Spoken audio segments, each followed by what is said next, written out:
I want to say to our youth, to our young people, as today, to honor your father and your mother.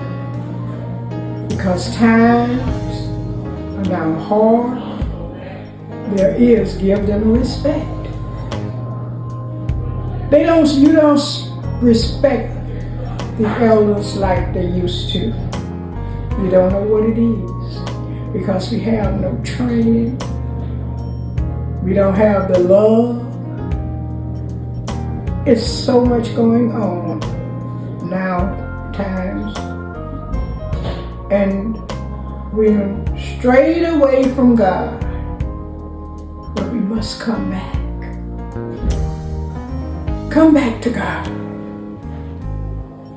People don't bring their children as much as church as my parents brought me.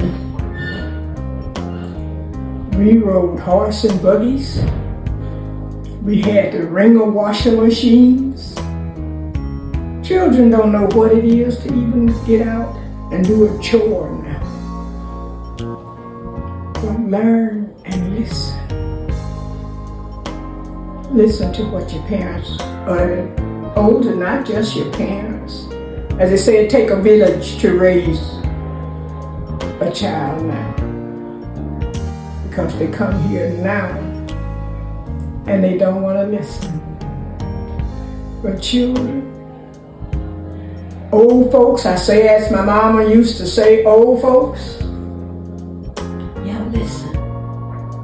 My mama used to say, you know, it's good to get old, but Lord, when you get old, it's just so inconvenient to the young people because they don't want to take care of us like we took care of them. Because we didn't put our parents in nursing homes and from one place to the other when they got old. If they needed us, we were there. Because they showed us so much love, and they brought us up to fear Christ, love Christ, do the right thing, and you'll be blessed, so blessed. God is love. Listen, children, listen to what the old people can tell you. Because you just don't know how long. Christ is on his way back here. And he's coming for his church.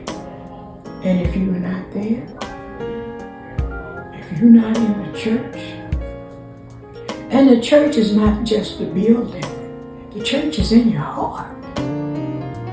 Love what it is to love you. And treat each other right. Don't be so quick to fight. If you fight, fight with the weapon of God, not with a shotgun or a knife. Just be humble and respectful to your elders. Thank you. That the young people have that they're not going to be able to read unless we become active in making sure that our history is not removed from the records.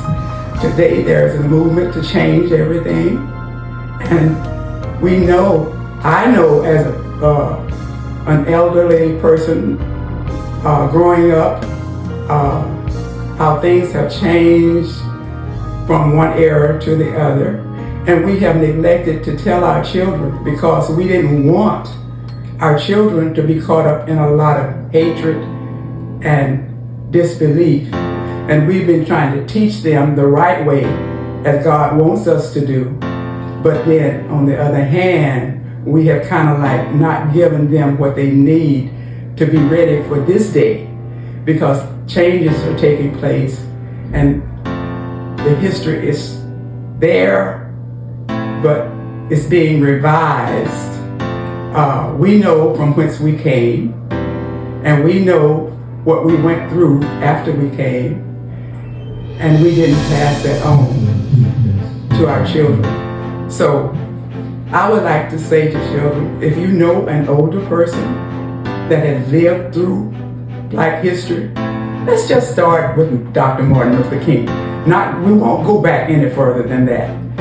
A 39-year-old Black man that was assassinated because he attempted to do what was right, attempted to help others. And we know that that's God's will, and we know that it was an injustice, and we know that we have come to a point that we can recognize the day, but we don't know how long we will even have that available to us. So that's just children.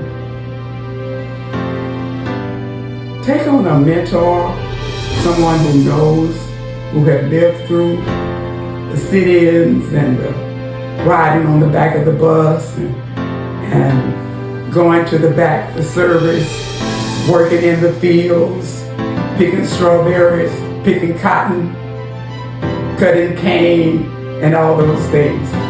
That is history. That's our history. And we don't want to forget from where we came.